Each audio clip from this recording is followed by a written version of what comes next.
और अब आगे बढ़ते हैं और आपको ये बताते हैं कि पाकिस्तान के पाले में हुए आतंकवादी कश्मीर घाटी में लौट रहे कश्मीरी पंडितों को कैसे टारगेट किलिंग की धमकियां दे रहे हैं और ये चिट्ठी उसका सबसे बड़ा सबूत है। लश्कर तैयबा ने अपने एक प्रॉक्सी संगठन यूनाइटेड लिबरेशन काउंसिल को आगे किया और आगे करके कश्मीरी पंडितों अल्पसंख्यक हिंदुओं को डराने और निशाने पर लेने की एक बेहद खतरनाक साजिश रची है। लश्कर के इस प्रॉक्सी संगठन ने एक हिटलिस्ट नुमा पत्र जारी किया है जिसमें 6 कश्मीरी पंडितों के नाम, उनके फोन नंबर, घर के सटीक पते, ऑफिस की लोकेशन, यहां तक कि उनकी गाड़ियों के नंबर सब कुछ सार्वजनिक कर दिए हैं। ये डराने की पूरी जो कोशिश है उनकी, साथ ही उनकी जिंदगी को खतरे में डालने की है। अब इस चिट्ठी में लिखा है कि आतंकवादी इन कश्मीरी पंडितों की हर हरकत पर नजर रख रहे हैं और उन्हें तैयार और सतर्क रहने की धमकी दी जा रही है। यानी मकसद साफ है, 1990 के दशक जैसा वही खौफ, वही दहशत, वही डर पैदा करना जब कश्मीरी पंडितों को घाटी छोड़कर जाना पड़ा था। अब जरा इस साजिश की क्रोनोलॉजी और पाकिस्तान की मक्कारी को भी समझिए। इसी महीने 10 से 12 अगस्त के बीच प्रधानमंत्री नरेंद्र मोदी की ओर से गठित एक कमेटी ने जम्मू कश्मीर की 3 दिनों का दौरा किया था। इस कमेटी का नाम है high level committee on demographic change. ये कमेटी जम्मू कश्मीर में रोहिंग्या और बांग्लादेशी घुसपैठियों के कारण आए डेमोग्राफिक बदलाव का अध्ययन कर रही है। और इस दौरान इस कमेटी ने जगती टाउनशिप जाकर पीड़ितों से मुलाकात भी की। उनका पुश्तैनी जो जमीनें हैं उसकी कानूनी बहाली पर सीधे सुझाव लिए। अब जानते हैं ये पीड़ित कौन है? ये है कश्मीरी हिंदू, जिन्हें ये कमेटी उनके असली घरों में कानूनी तौर पर बसाने के लिए जमीन पर उतरी है। और यही बात आतंकवादियों को बहुत बेचैन कर रही है। यहां यह भी देखिए कि जब जब कश्मीरी पंडितों को वापस कश्मीर घाटी में बसाने की कोशिश होती है, ये कहा जाता है कि कश्मीर की डेमोग्राफी को बदला जा रहा है।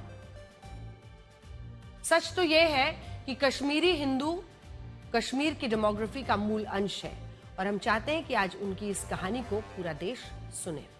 श्रीनगर से कुछ दूर बुरज़ोम में आज भी उस कश्मीर के निशान मौजूद है जहां करीब 5000 साल पहले इंसान जमीन के अंदर बनाए गए घरों में रहते थे, खेती करते थे, शिकार करते थे, अपने मृतकों को दफनाते थे। यानी यहां नवपाषाण काल की बस्तियां मिली हैं। और कश्मीर में मानव सभ्यता की कहानी इस्लाम धर्म के आने से हजारों साल पहले की है। कश्मीर की प्राचीन परंपराओं में ऋषि कश्यप की कहानी मिलती है। ऐसी मान्यता है कि कभी पूरी कश्मीर घाटी एक विशाल झील थी जिसे कश्यप ऋषि ने पहाड़ों के बीच से रास्ता बनाकर खाली किया।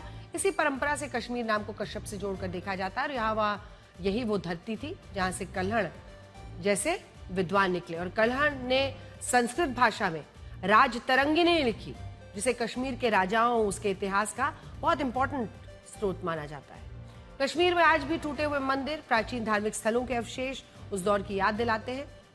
मार्तंड का सूर्य मंदिर हो, भगवान शिव को समर्पित शंकर गौरीश्वर मंदिर हो या शारदा परंपरा, ये सिर्फ पत्थर नहीं है, ये उस दौर के कश्मीर की कहानी है। एक अध्याय है जो बताते हैं कि कश्मीर में हिंदू पहले बसते थे, वो मूल निवासी थे और फिर एक बात तय करते हैं कि वो बाहर से आकर यहां नहीं बसे थे, बाहर से अन्य धर्मों के लोग आकर बसे थे। सरकार अपनी किताबों में भी ये बात लिखती है।